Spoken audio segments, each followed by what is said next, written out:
Good afternoon, everybody. Can you hear me? It's okay. Yeah.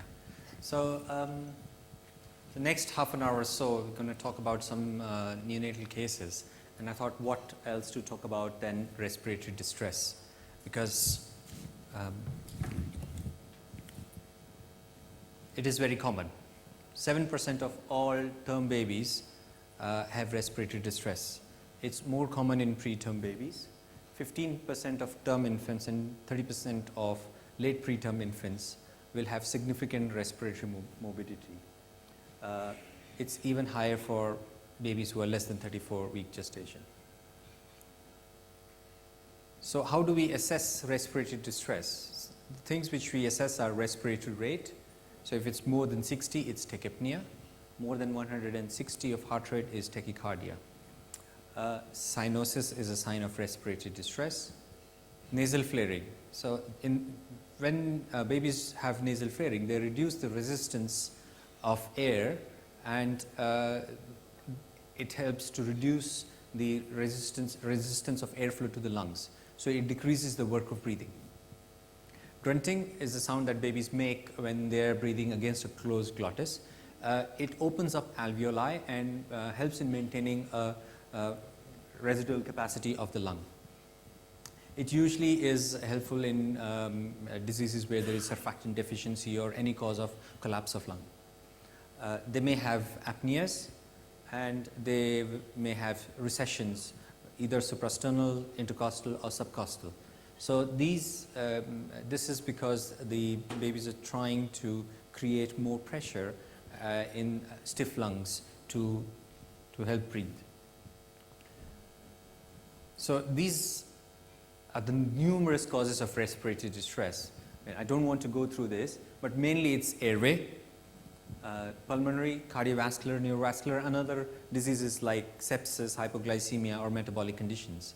But these are the most important causes that happen. So you may have laryngomalacia, RDS, TTN, meconium aspiration, cyanotic heart diseases, hypoxic ischemic encephalopathy, or sepsis, hypoglycemia, or metabolic acidosis. So these are the commonest causes of respiratory distress, and hopefully when we do the cases, some of them we will go through them. So this is the first case I have. It's a baby born to a 32-year-old mother, term baby. Not many risk factors. Baby cried at birth, but later developed grunting and recession.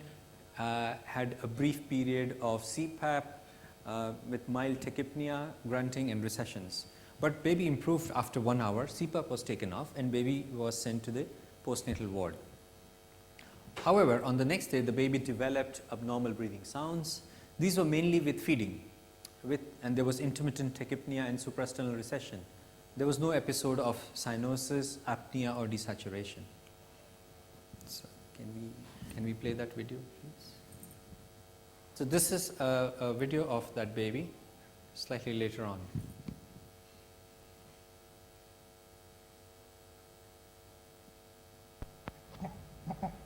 Do you have audio?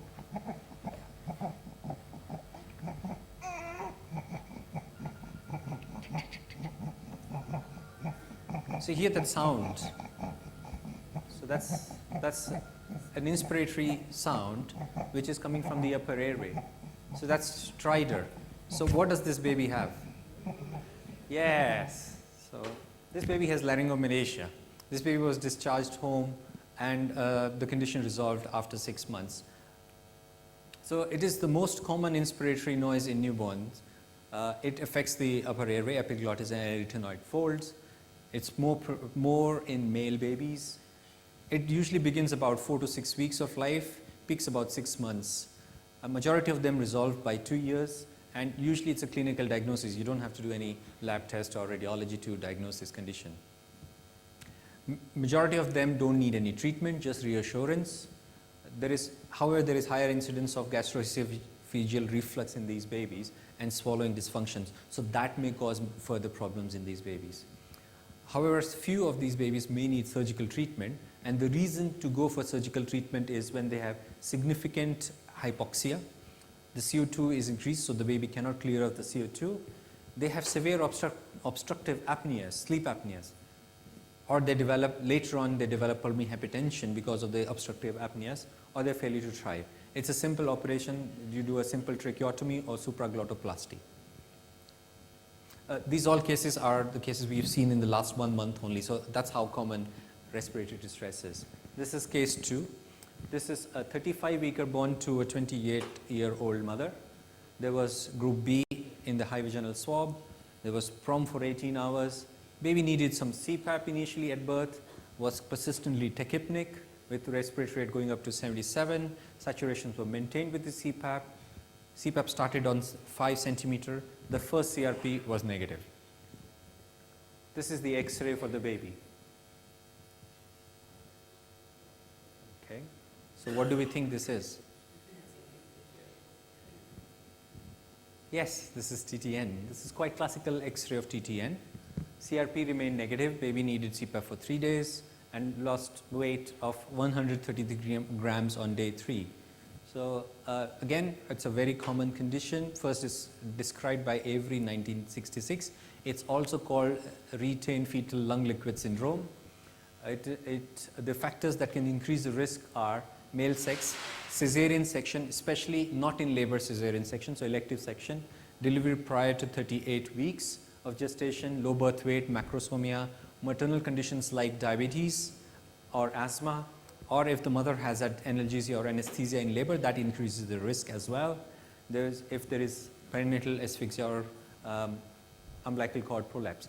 Actually, TTN between the gestation of 37 and 38 weeks is the commonest cause of respiratory distress, and the incidence is increasing because we have more and more elective or early deliveries happening. So it is a diagnosis of exclusion. It usually resolves within 1 to 3 weeks. We saw on the X-ray there is prominent perihilar streaking, both sides. There is interstitial markings. It doesn't project very clearly, but there is fluid in the interlobar fissure. There's a wet kind of picture around the heart.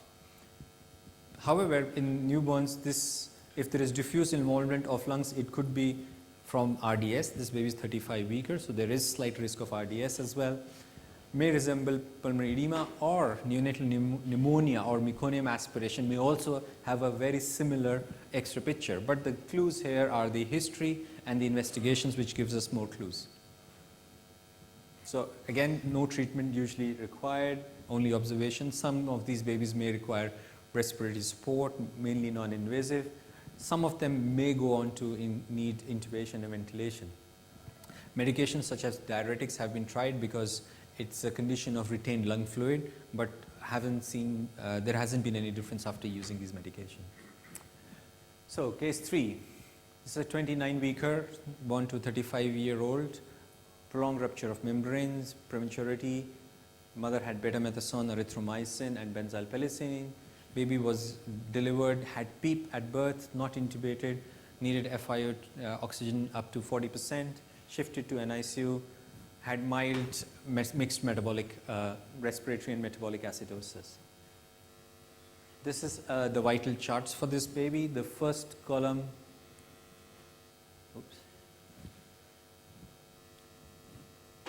the first column here is the respiratory rate.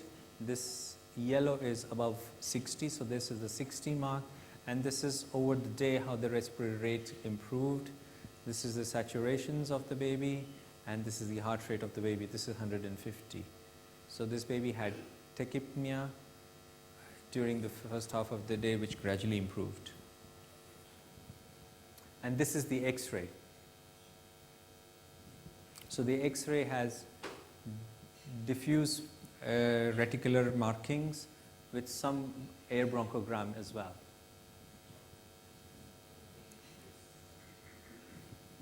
RDS, yes. RDS is the commonest cause of respiratory distress in extremely preterm babies. This baby was 29 weeks. This baby had surfactant. We didn't intubate this baby, so we used less invasive surfactant administration. We put a feeding tube down the trachea, gave surfactant, and continued CPAP during this period. After the surfactant, baby continued to improve, went down to FiO2 of 21% by 10 hours, blood gas improved, needed respiratory support for the next 4 weeks, is off respiratory support and ready to go home now. So RDS, as I said, is commonest cause of respiratory distress in preterm. It's a disease of premature lungs which are surfactant deficient. They have, because of the deficiency of surfactant, there is a tendency to collapse of lungs. Typically is less than 35 years, but in literature they've been described even up to 38, 39 weeks.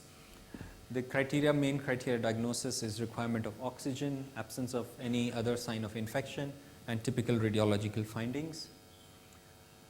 Antenatal steroids reduce the risk of RDS. So does chronic stress in utero, maternal hypertension, tocolytic drugs. Elective section, prematurity, male, sex, infant of diabetic mother increase the chances of getting RDS. So the main strategy for treating RDS is prevention, which is antenatal steroids and good obstetric practice. And if we cannot prevent prematurity, then to reduce the severity of RDS, maximizing survival and reducing complications. And the strategy that we can use is good perinatal care to prevent prematurity. Antenatal steroids, if we cannot prevent prematurity, more than 95% eligible patients should get antenatal steroid. To reduce the severity, if you use CPAP in delivery room, straight away, as soon as the baby is born, you put CPAP on the baby's room, provide PEEP, that keeps the alveoli open and reduces the destruction of surfactant. So whatever surfactant is there, the action is there and it doesn't get denatured. So that reduces the severity of RDS. Baby may need ventilation, so CPAP is less invasive, causes less lung injury, so prevents the later on complications of BPD. So to reduce the mechanical ventilation as much as possible. If you have to give surfactant, use less invasive techniques, or if you can't do less invasive, do the insure. So you intubate, give surfactant and extubate soon. Avoid oxygen. Oxygen is a very toxic drug. Even a small amount of extra oxygen, if not required and given to the baby, triggers an inflammatory response which may lead to BPD later on in life. So you have tight targets of saturation and stick to them. Caffeine prevents BPD, so early caffeine, so not to wait after extubations, right from the day one. You give, as the CAP trial showed. You manage PDA, fluid management is very important. Nutrition is very important because that's what's going to reduce the complications. So case 4, baby born to a 29-year-old at 40 weeks, term baby, had oligohydramnios, there were decreased fetal movements, baby needed resuscitation, there was no meconium in Liker, no obvious congenital abnormality, however FiO2 was up to 100%. Mild tachypnea, subcostal recessions, grunting. Baby shifted to neonatal intensive care unit on CPAP. Blood gas is very reasonable. CO2 is not raised, base excess is okay. So this is the X-ray.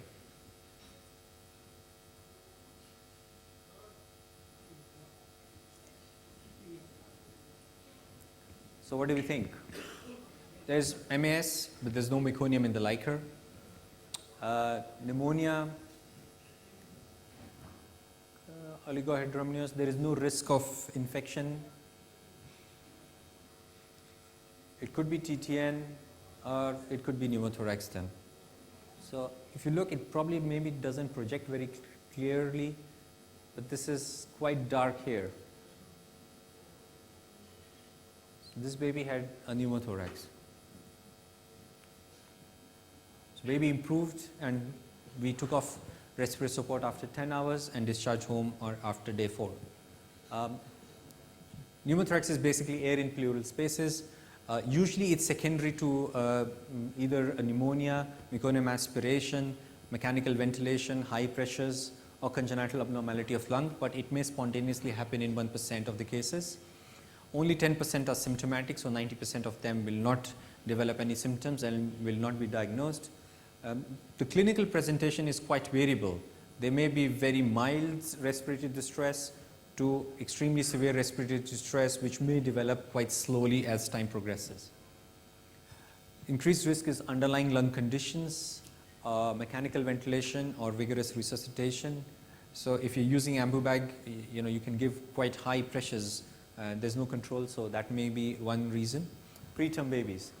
Diagnosis you can do by transillumination or chest X-ray. Treatment, if they're small, they don't need any treatment.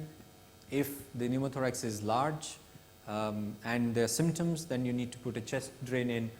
If there is tension pneumothorax which is causing immediate severe symptoms in the baby, we may have to put a needle in to relieve that air, and then definitive chest drain can be put later on. Okay, so next case.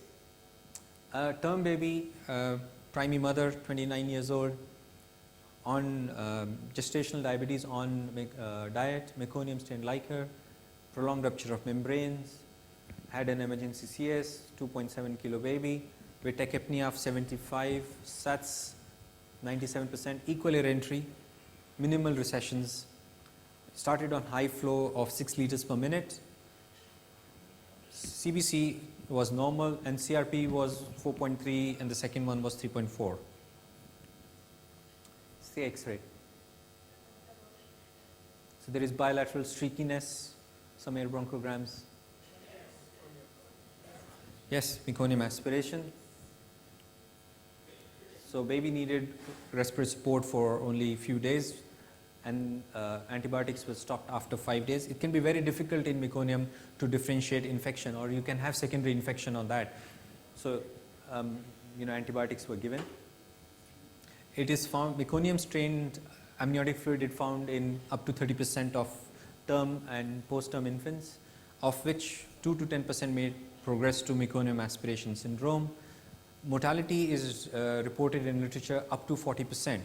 However, with newer techniques, oscillating ventilation, nitric oxide, ECMO, the mortality rate has really come down. The inhaled meconium may cause mechanical obstruction, which may cause VQ mismatch. The hypoxia then can lead to PPHN and causing really problematic condition in the baby where it's difficult to maintain oxygenation. You may have to use oscillation, nitric oxide as well. You may have chemical pneumonitis and inhibition of surfactant function. So the respiratory distress, if it is birth, it is mainly caused by mechanical obstruction. However, if the baby is well initially and gradually worsens, it may be because of the chemical pneumonitis and infection that is and inflammation that is developing. Risk factors are male sex again, thick meconium, post-term fetal distress, oligohydramnios. Usual management, if the baby has got, at the delivery there was meconium in the liquor, you observe the baby for 24 to 48 hours in hospital for any development of clinical signs. If clinical signs develop, you need to urgently assess this baby and see if treatment is required, a respiratory support is required. There is no recommendation of naso or oropharyngeal suction at birth as per current literature, and in a vigorous baby who's crying, there is no need to intubate and clear off the meconium. X-ray may show bilateral patchy infiltrates similar to pneumonia. So if there is meconium strained amniotic fluid and baby has respiratory distress, then we consider it as meconium aspiration and treat it. Supportive therapy, oxygen, mechanical ventilation. Because meconium denatures surfactant, baby may need a exogenous surfactant, ECMO. The complications can be pneumothorax, PPHN, and these babies may have residual reduced pulmonary function right up to the age of 8 years. Okay, the next case, term baby again, there's prolonged rupture of membrane, GBS, no meconium in liquor. Maternal medications, mother had ampicillin, only 1 dose. Baby required CPAP soon after birth, FiO2 increased to 40%. APGARs were fine. Baby had grunting, subcostal recession, tachypnea, and this worsened, and baby required intubation and ventilation. CRP 17, 35, 53 over the next few days. Blood culture did not, there was no growth.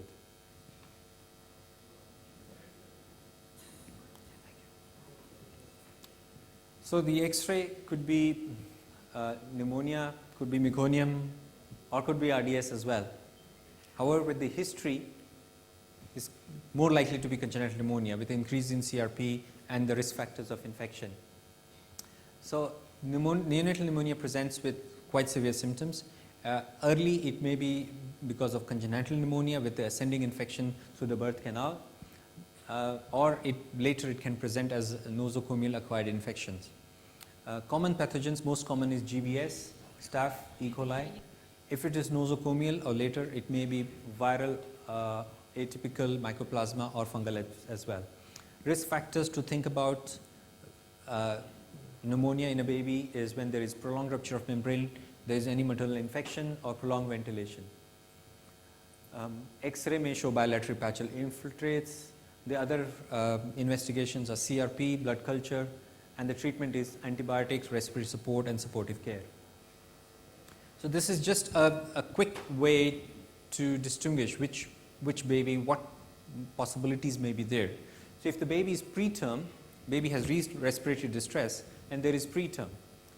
If it's less than 6 hours old, it's more likely to be RDS, could be pneumonia, or could be any congenital anomaly of lung, or could be shock. If the baby is more than 6 hours old, it could be still pneumonia, congenital heart defect, so the duct may be closing now and the heart defect may present, so baby may have respiratory distress, or baby may develop pulmonary hemorrhage later on. If the distress comes up in a term baby who's less than 6 hours old, TTN most likely cause. If there is history of meconium, then meconium aspiration syndrome could be another cause. Lung anomaly, air leak, pneumothorax. If the baby has respiratory distress after 6 hours, it could be pneumonia. Polycythemia can give you respiratory distress, or a congenital heart defect. I thought if we have time, we've got a couple of more cases.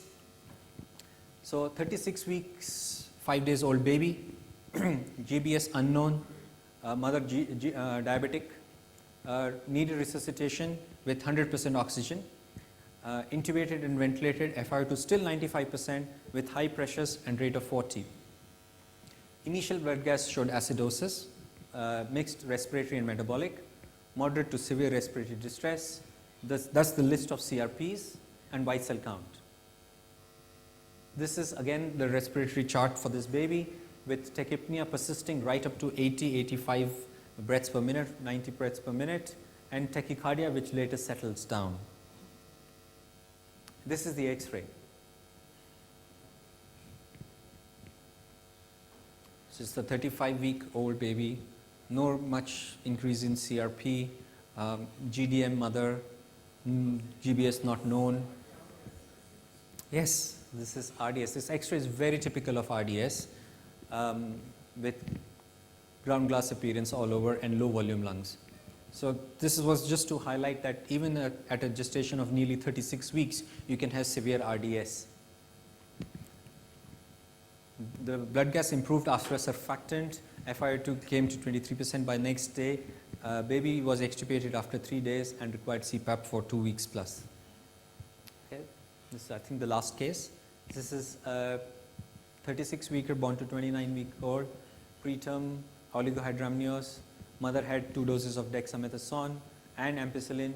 Baby required CPAP soon after birth. FiO2 of 21% to 40%. There was grunting, retraction, tachypnea. There was no meconium in liquor. Air entry reduced on one side. This is quite clear pneumothorax.